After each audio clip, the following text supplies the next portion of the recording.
तो आज हम चैप्टर नंबर 3 करंट इलेक्ट्रिसिटी का एक टर्म समझने वाले हैं जिसका नाम है ड्रिफ्ट वेलोसिटी। ड्रिफ्ट वेलोसिटी की बात हम कब करेंगे? जब भी हम बात करेंगे flow of charge in conductor, तो हमारे सामने टर्म क्या आएगी? Drift velocity. आइए बिना किसी देरी के जल्दी से इसको समझ लेते हैं और वीडियो खत्म कर देते हैं। तो पहला हम केस ले रहे हैं जब हमारे पास कंडक्टर पड़ा हुआ है लेकिन इसके अक्रॉस कोई भी पोटेंशियल डिफरेंस कनेक्टेड ही नहीं है, तो इलेक्ट्रिक फील्ड जीरो ही होगी ना। इसके अंदर बहुत सारे इलेक्ट्रॉन हैं। इलेक्ट्रॉन कितने? मतलब कि इनकी डेंसिटी 10⁻28 इलेक्ट्रॉन्स पर मीटर क्यूब है। इतने सारे इलेक्ट्रॉन हैं। अब जब कोई करंट नहीं है, पोटेंशियल डिफरेंस नहीं है, तो ये इलेक्ट्रॉन रैंडम डायरेक्शन में मूव करते हैं। कोई इधर जाएगा, कोई उधर भी जाएगा, कोई नीचे जाएगा तो कोई बाहर जाएगा, पीछे जाएगा, आगे जाएगा। अब ये मूव क्यों कर रहे हैं? हम भी मूव करते हैं, हमें भी खाना खाने की जरूरत पड़ती है, खाना खाने की एनर्जी मिलती है, तो इनके पास भी तो एनर्जी होनी चाहिए ना मूव करने के लिए। क्यों भाई लोग?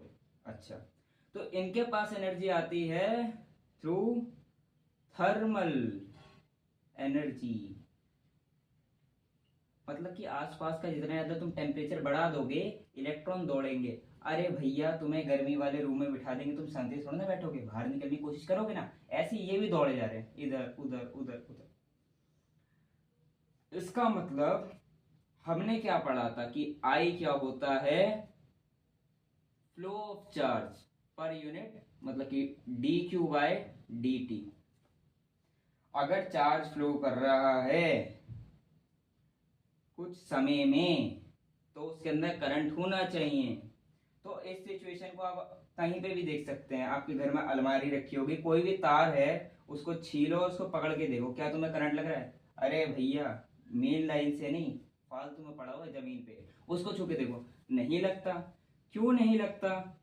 ये तो मूव कर रहे हैं। तो आइए हम समझते हैं इसके अंदर करंट एक्वायर क्यों नहीं होता। ये जब मूव कर रहे हैं तो इनके पास कुछ वेलोसिटी आ जाएगी, उसको मैं बोलता हूँ यू थर्मल। अब यू थर्मल जो वेलोसिटी इन्होंने एक्वायर कर ली, अगर मैं इसका एवरेज लूं तो वो जीरो आता है कि सारी वेलोसिटी को प्लस करके और जितनी वेलोसिटी उससे डिवाइड कर दूं। एवरेज लूंगा तो वो सारी वेलोसिटीज का जीरो आता है। जीरो क्यों आता है? अब ये रैंडम डायरेक्शन में मूव कर रहे हैं। 10 इधर जाएंगे तो 10 इधर आएंगे, 10 इधर जाएंगे तो 10 इधर आएंगे। मान लो 50 इधर चलेगा तो 50 नीचे आ जाएंगे। वो सब एक दूसरे को कैंसिल आउट कर देते हैं, तो फिर इनिशियल मेरे पास जीरो हो जाता है। तो अब हम आगे बढ़ते हैं। ये वाला केस हमारे पास खत्म हुआ। ये आपको समझ में आ गया कि आपको करंट क्यों नहीं लगता जब आप नॉर्मल किसी मेटल के ऑब्जेक्ट या मटेरियल को पकड़ते हैं। अब हम देखते हैं दूसरा केस जिसके अंदर एक कंडक्टर है। इसके अक्रॉस हमने पोटेंशियल डिफरेंस करेक्ट कर दिया। मैं बना नहीं रहा हूँ, स्पेस की कमी है यहाँ पे। मान लीजिए मैंने इसके अक्रॉस एक पोटेंशियल कनेक्ट कर दिया, तो इसके अंदर एक इलेक्ट्रिक फील्ड आ जाएगी जो कि हायर पोटेंशियल से लोअर पोटेंशियल की तरफ जाएगी। मतलब कि positive terminal to negative terminal. इसके अंदर भी इलेक्ट्रॉन भाई साहब बैठे हुए हैं, वो अभी भी अपनी मस्ती में इधर उधर घूम रहे होंगे, लेकिन मस्ती में कब तक घूम रहे होंगे? जब तक बाहर से उन्हें कोई मारने वाला नहीं होगा। अब ये इलेक्ट्रिक फील्ड इसकी एक पिटाई लगाएगा अपोजिट डायरेक्शन में कि अभी तक तू इधर उधर दौड़ रहा था, अब चल तू काम पे आ जाओ और एक तरफ बढ़ने लग जा। तो जैसे कि हमने पढ़ रखा है कि इलेक्ट्रिक फील्ड अगर इस डायरेक्शन में है तो इलेक्ट्रॉन मूव इस डायरेक्शन में करेंगे। मूव क्यों करेंगे? इनके ऊपर एक फोर्स लगना चाहिए। वो फोर्स भी हमें पता है कि वो इलेक्ट्रोस्टैटिक लॉरेंट्ज इलेक्ट्रोस्टैटिक फोर्स होता है, जो कि बराबर होता है क्यू ई के। अब यहाँ पे क्यू क्या है हमारे पास? इलेक्ट्रॉन, तो हम इसको ई भी बोल सकते हैं। ई क्या है हमारे पास? Electric field. ठीक है, तो हमारे पास फोर्स क्या आ गया? Q E. और चार्ज क्या हमारे पास? इलेक्ट्रॉन, तो ई ई। फोर्स को मैं क्या लिख सकता हूं? एम इंटू ए ई। ये इसका मैग्नीट्यूड है। तो एक्सीलरेशन क्या आ गया? ई ई बाय एम। ये बन गया हमारे पास पहली इक्वेशन। अब ये इलेक्ट्रॉन जब मूव करते हैं तो इनको खाली रास्ता तो मिलता नहीं है, इनको यहाँ पे ऑब्स्ट्रक्शन मिलती है, मतलब कि यहाँ पे और भी इलेक्ट्रॉन्स होंगे, और भी मेटल्स जो हैं, जो आयंस हैं, जो भी मेटल के अंदर एटम हैं वो अपने इलेक्ट्रॉन छोड़ देंगे तो पॉजिटिवली चार्ज मेटल आयंस बन जाएंगे। यहाँ पे ये पॉजिटिवली चार्ज है, इनसे जाके चिपकेंगे, भिड़ेंगे, तो इनकी वेलोसिटी कम होगी, मतलब कि कम होगी फिर ज्यादा होगी, फिर कम होगी फिर ज्यादा होगी, तो ओवरऑल ये कांस्टेंट वेलोसिटी एक्वायर कर लेंगे, उसी को हम ड्रिफ्ट वेलोसिटी बोलते हैं। अब बस इसका एक एक्सप्रेशन निकालना है हमें और खत्म है खेल सारा। हमें एक चीज और समझनी पड़ेगी कि, चलो आपको बाद में बताता हूं मैं वो। अब जब ये कोलाइड कर रहा है, कोलाइड जब करेगा तो इसकी वेलोसिटी एकदम ही कम हो जाएगी, मतलब कि जीरो हो जाएगी, फिर से ये स्टार्ट करेगा। तो कोलाइड करने से पहले कि अगर मैं इसके वेलोसिटी का एक्सप्रेशन निकालने की कोशिश करूं तो वेलोसिटी बिफोर सक्सेसिव कोलिजन की अगर मैं बात करूं तो उसको मैं v1 बोल देता हूं, और यू थर्मल मैंने आपको पहले बताया था, उसको u1 बोल देता हूं, प्लस में a t1।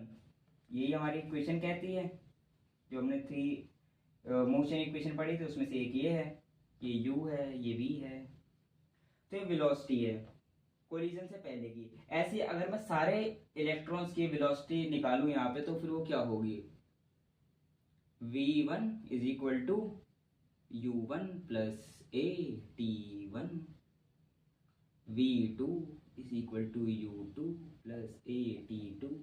अब मैं a के आगे 1 क्यों नहीं लगा रहा, क्योंकि फोर्स तो सबके ऊपर एक ही लगेगी ना, QE, इसलिए एक्सेलरेशन सेम है, मास भी सेम है, इसीलिए। अब ऐसे डॉट डॉट करते करते vn equal to un plus atn।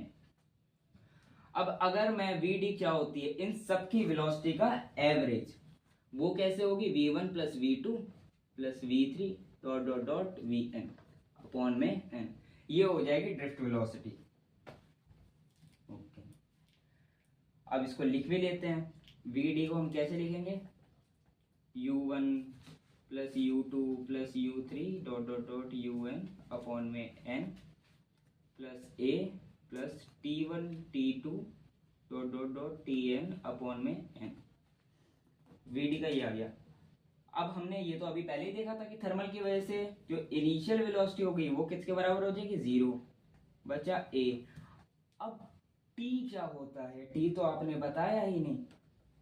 जब ये इलेक्ट्रॉन एक जगह से दूसरी जगह कोलिजन करने का जो पहले का समय होता है ना, इसके बीच का समय, इसको हम बोलते हैं रिलैक्सेशन टाइम।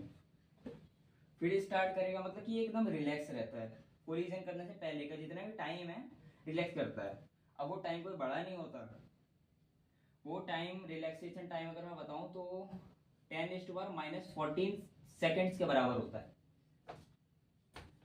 इतना छोटा रिलैक्सेशन टाइम मिलता है, तो मैं तो कह रहा हूं करंट वरंट बिजली कम इस्तेमाल किया करो, इलेक्ट्रॉन को बेचारे को रेस्ट नहीं मिलता। तुम करना क्या चाह रहे हो, गलत बोला, मजाक कर रहा हूं। तो रिलैक्सेशन टाइम कुछ इतना होता है। तो ये जो पूरी एंटिटी है इसको मैं बोल सकता हूं टाउ, मतलब कि एवरेज रिलैक्सेशन टाइम टाउ।